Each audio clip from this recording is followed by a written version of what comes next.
Apa syarat pertama supaya kita dibuat pintar oleh Allah?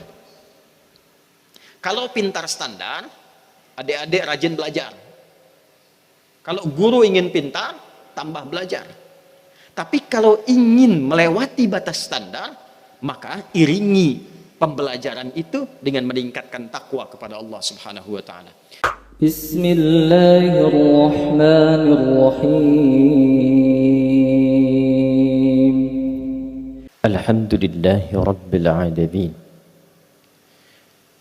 Nahmadullaha rahmanir rahim. Alladzi farada al-jumu'ata lil mu'minin linakuna minadh dhakirin.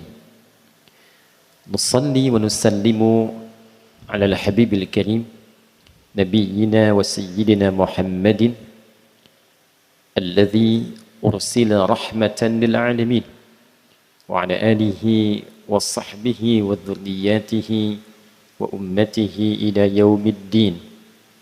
Amma ba'd. Faya ibadallah, usi nafsi wa iyyakum bitaqwallahi faqad fazal muttaqun. Fala tamutunna illa wa antum muslimun. Faqala ta'ala, ya ayyuhalladzina amanu ittaqullaha haqqa tuqatih wa la tamutunna illa wa antum muslimun. Hadirin jamaah Jumat rahimani wa rahimakumullah, mengawali khutbah Jumat di pekan kedua di bulan Rajab tahun 1445 Hijrah ini, khatib mengajak pada diri pribadi dan kita semua untuk meningkatkan syukur kita kepada Allah Subhanahu wa taala. Alhamdulillah, dari sekian banyak waktu kita diberikan kesempatan beraktivitas sampai detik ini, kita masih diberikan oleh Allah kekuatan iman dan Islam, yang dengan itu kita mampu menyambut panggilan ibadah Jumat di hari ini.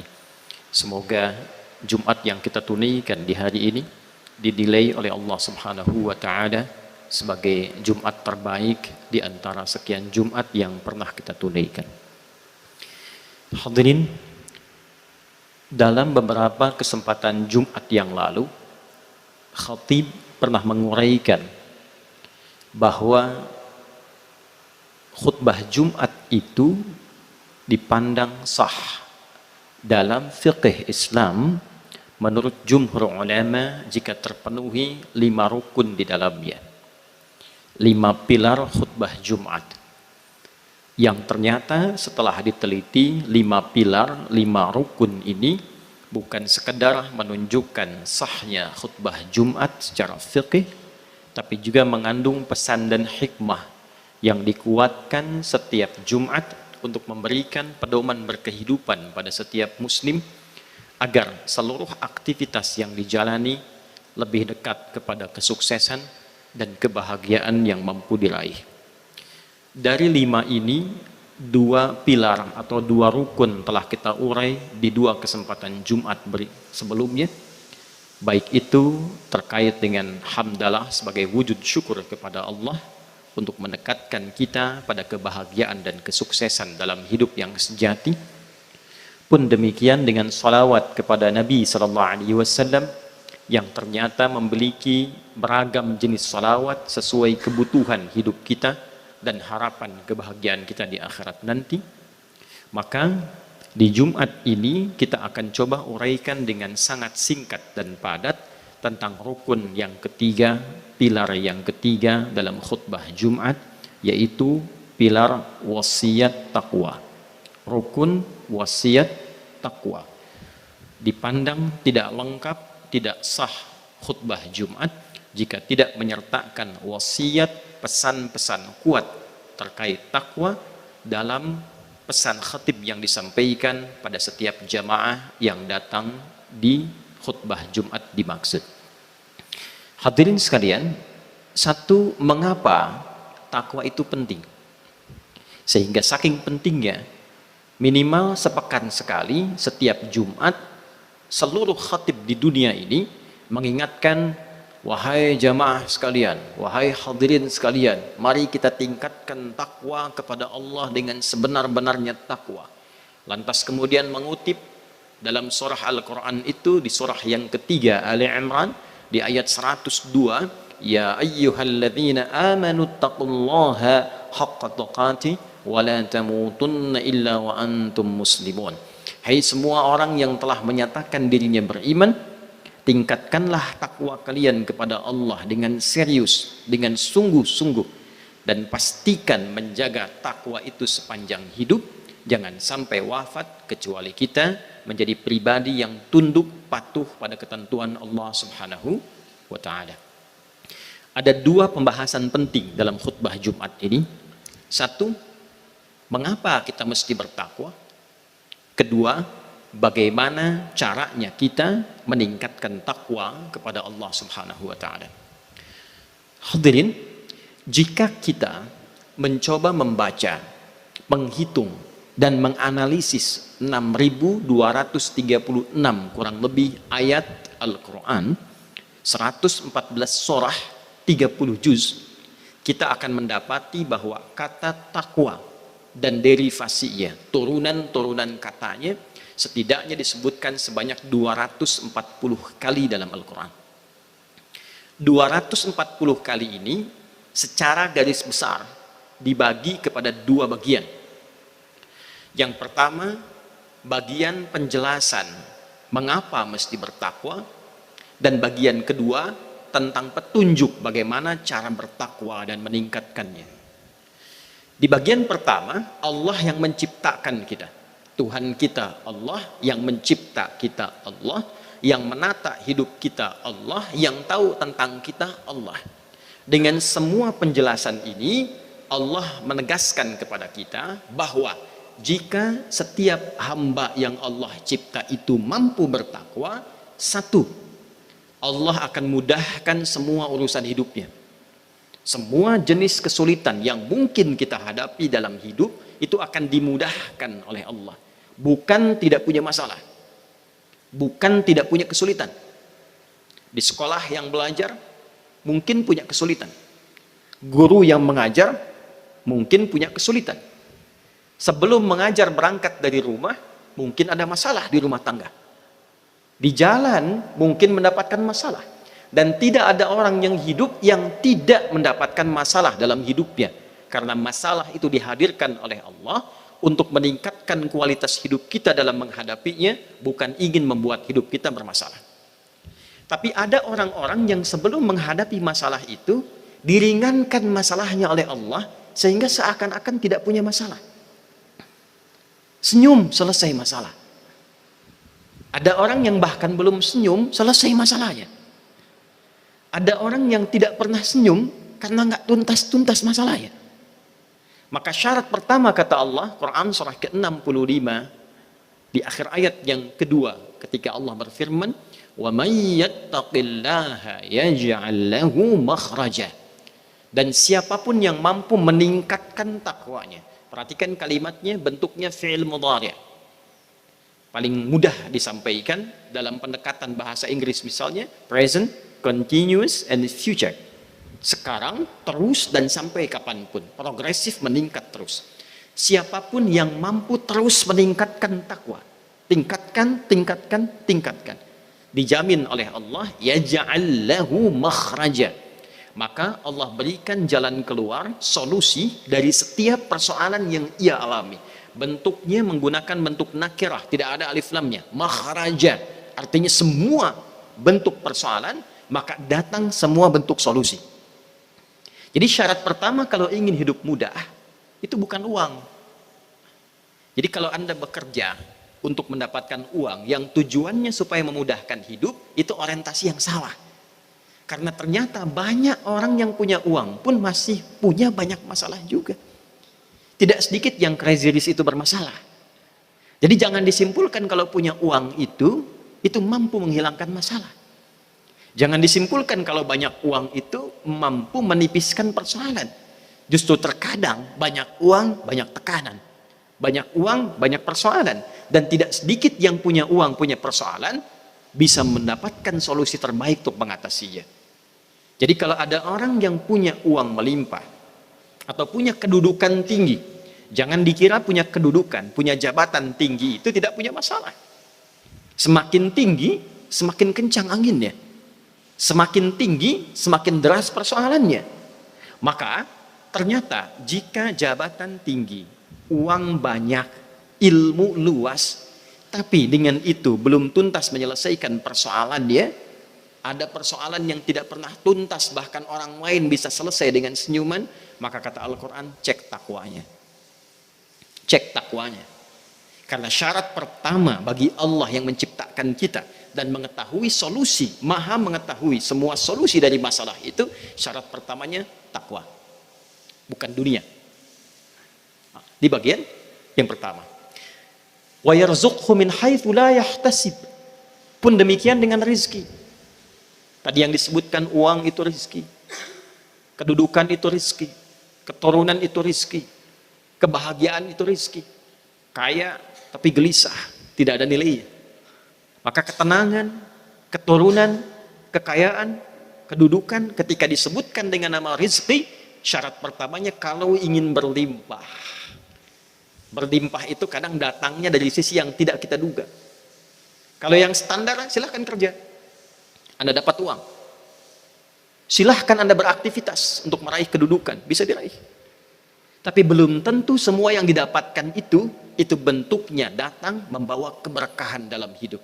Maka jika kita menginginkan syarat yang melimpah dari sisi yang tidak diduga, artinya jangankan yang kita ikhtiarkan, yang tidak kita fikirkan pun bisa datang. Maka syarat pertamanya takwa. Wa yarzuqhu min haitsu la yahtasib. Ini ada adik-adik yang belajar, ada guru yang mengajar. Ada rahasia besar dalam Al-Quran kalau ingin ditambah pintarnya oleh Allah. Bahkan diajarkan langsung. Seperti Nabi Khidir misalnya. Sekarang hari Jumat kita baca Quran surah Al-Kahf ayat ke-65.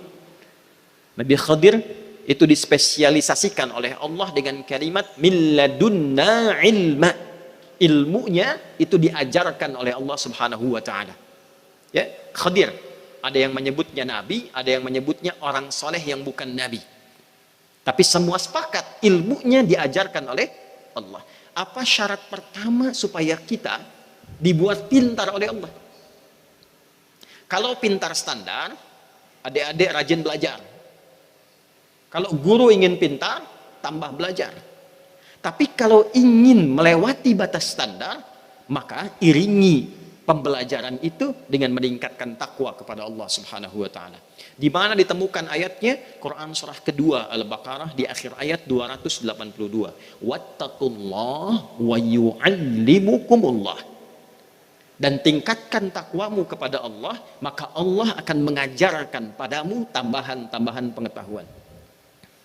Nabi Sulaiman alaihi salam ketika meminta kepada seluruh bagian-bagian rakyatnya, punggawanya, siapa yang mampu memindahkan istana Bilqis di hadapannya, Ifrit berkata, aku mampu sebelum engkau duduk singgasana berpindah. Tapi ketika Allah pindahkan kepada seorang yang mampu memindahkan itu hanya dengan sekedipan mata, sebelum mata berkedip sudah pindah. Siapa orang itu? Kalimat Qur'annya jelas, seorang hamba yang saleh yang mendapatkan ilmu dari Allah Subhanahu wa taala. Maka takwa bila ditingkatkan, salah satu dari berbagai jenis yang kita bisa peroleh itu bisa meningkatkan kecerdasan, menambah kepintaran. 3. Setiap kita pasti ingin bahagia. Kalau belajar, bahagia. Di rumah, bahagia. Di sekolah, bahagia. Di kantor, bahagia. Syarat pertama bahagia itu ternyata bukan materi dunia. Bukan uang, bukan kedudukan, bukan kemewahan. Quran surah kedua Al-Baqarah di akhir ayat 189. Wattaqullaha la'allakum tuflihun. Tingkatkan takwamu kepada Allah supaya engkau cepat bahagia. Bilal itu uangnya lebih sedikit dibandingkan dengan Sayyidina Utsman bin Affan, tapi bahagia. Bayangkan Bilal cuma azan, tiap hari azan, Allahu Akbar, tapi hidupnya bahagia. Ditawari sepeninggal Nabi menjadi hakim agung, hartanya banyak, uangnya banyak, rumahnya megah, hidupnya mewah. Bilal kemudian pergi bersembunyi supaya tidak menjadi hakim agung, bersembunyi untuk mempertahankan sanad azannya dari Nabi sallallahu alaihi wasallam. Jadi ternyata kemewahan itu belum tentu mendatangkan kebahagiaan. Tapi ketakwaan sudah pasti menjamin kebahagiaan pasti bisa kita raih. Itulah sebabnya kalau datang kita Jumat mendengar khatib mengatakan bertakwalah dengan sungguh-sungguh, mari tingkatkan takwa. Artinya apa? Hei yang belum bahagia, ayo kita bahagia. Yang belum sukses, ayo sukses. Yang punya banyak masalah, ayo selesaikan sekarang. Yang belum pintar, pintar. Makanya tidak ada orang masuk Islam kecuali jadi pintar. Tidak ada orang masuk Islam kalau dia mau dagang pasti kaya. Tidak ada orang masuk Islam kalau dia mau belajar pasti jenius. Kapan? Ketika dia benar Islamnya. Kapan? Ketika dia mempraktikkan nilai Islam itu dengan takwa yang sempurna. Maka sekarang pertanyaannya, ya Allah, bagaimana cara kami meningkatkan takwa itu? Bagaimana bertakwa dengan benar? Bagaimana meningkatkannya dengan sempurna? Maka cara bertakwa itu dibagi oleh Allah kepada dua bagian.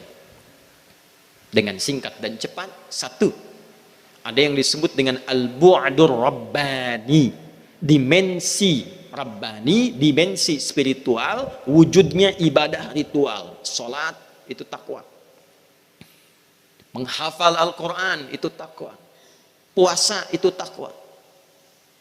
Jadi kalau kita saat ini ingin pintar, ingin kaya, ingin punya kedudukan tinggi, ingin bahagia hidupnya, kita tingkatkan takwa. Caranya bagaimana? Perbanyak sholatnya.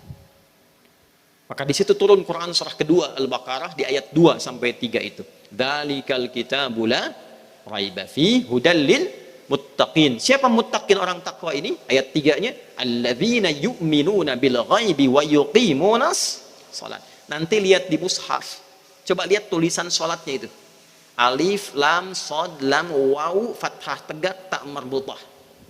Bedakan dengan Al-Baqarah ayat 238. Hafizu ala salawat. Alif, lam, shad, lam, waw, alif, ta maftuhah. Al-Baqarah ayat 238. Hafizu ala salawat. Itu artinya salat 5 waktu. Subuh, zuhur, asar, maghrib, isya. 24, 4, 3, 4. Itu standar. Kita jaga. Tapi kalau ingin meningkatkan takwa, tambah dari yang 5 itu. Sebelum subuh ada sholat sunnah, tunaikan. Nah, itu ciri pertama kita ingin meningkatkan takwa. Ketika orang lain hanya yang 5, kita tambah dengan sunnahnya. Sebelum zuhur ada sholat sunnah 4 rakaat, minimalnya 2, tambahkan. Setelah zuhur, setelah Jumat ada 2 rakaat, tambahkan. Setelah maghrib ada 2 rakaat, tambahkan. Setelah isya 2 rakaat, tambahkan. Kalau perlu malamnya tahajud, kalau mampu duhanya dikerjakan. Jika kita mampu menambah itu, yang belajar-belajar, siswa-siswa, murid-murid yang belajar, Allah sudah berjanji akan ditambah kepintarannya. Tidak ada satupun orang pintar di masa dulu kecuali mereka hebat sholatnya. Al-Ghazali, Al-Kindi, Al-Farabi, Ibn Khuzaimah, Al-Batutah, tarik ke sahabat Nabi Ali bin Abi Thalib, Umar bin Khattab, Uthman bin Affan, Abdurrahman bin Auf, semuanya menjadi pintar dan hebat. Bahkan ada sahabat Nabi yang belajar bahasa asing. Dulu bahasa Persia. Kalau kita sekarang misalnya belajar bahasa Inggris, belajar bahasa Arab, itu cuma 3 hari langsung pintar. Karena apa? Meningkat takwanya. Kedua, Al-Quran. Al-Quran. Rajin-rajin baca Al-Quran, banyak menghafal Al-Quran. Riset menunjukkan secara ilmiah, ada penelitian di Inggris, di London, dari seorang doktor yang berasal dari Maroko. Ternyata penghafal Quran itu kalau benar menghafal Qurannya akan meningkat kecerdasan kepintarannya 3 kali lipat dari orang biasa. Kata peneliti ini, karena dalam Al-Quran ada 52.000 kosakata. Jadi kalau tiap hari ditingkatkan, otak kita semakin terlatih dan mudah mencerna apapun. Puasa.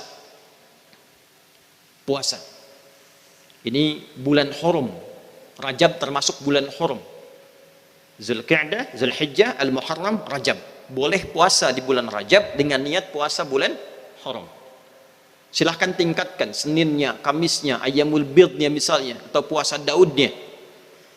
Ketika diminta puasa oleh Al-Quran, ujungnya lihat ayatnya. Al-Baqarah ayat 183. Ya ayyuhalladzina amanu kutiba alaikumus syiyam kama kutiba alal ladzina min qablikum la'allakum tattaqun. Supaya meningkatkan takwa. Jadi kalau rajin puasa, itu pasti meningkat pintarnya. Rajin puasa, meningkat kebahagiaannya. Rajin puasa, bagi yang pebisnis akan meningkat kekuatan bisnisnya. Demikian seterusnya. Nah, yang terakhir sebagai penutup khutbah Jumat ini, bagian keduanya al-bu'dul ijtima'i, dimensi sosial, hubungan dengan sesama. Yang tadi habdum minallah, kaitan dengan Allah. Kan Allah yang punya solusi, dekati Allah kalau punya masalah. Allah yang punya ilmu al-alim, dekati Allah kalau ingin pintar. Allah yang punya rizki ar-razaq, dekati Allah kalau ingin dilimpahkan rizki. Tapi yang kedua, jaga hubungan dengan orang-orang dan makhluk di sekitaran kita. Rajin sholat, tapi tidak taat pada orang tua. Kata-katanya tidak baik. Adabnya tidak baik. Maka jangan diharap bisa pintar. Jangan diharap bisa sukses. Anda berdagang, punya masalah dengan orang tua, silahkan cek. Bisnisnya pasti akan ada masalah. Demikian seterusnya. Cek hubungan dengan teman. Cek hubungan dengan tetangga. Maka takwa itu bukan sekedar kita menjaga hubungan baik dengan Allah, tapi juga menjaga hubungan baik dengan sesama. Quran surah ketiga Ali Imran ayat 133 sampai 134. Wasari'u ila maghfiratin mir rabbikum wa jannatin arduha as-samawati wal ardu uiddat lil muttaqin. Siapa orang takwa di sini? الذين ينفقون في السراء والضراء والكاظمين الغيظ والعافين عن الناس والله يحب المحسنين. Yaitu orang yang gemar berbagi, orang yang suka menahan amarah, orang yang suka memaafkan orang lain, orang yang tidak suka bertengkar, mencela, merendahkan orang, orang yang punya sifat-sifat baik dengan sesama, dan ternyata dia punya kepribadian yang baik.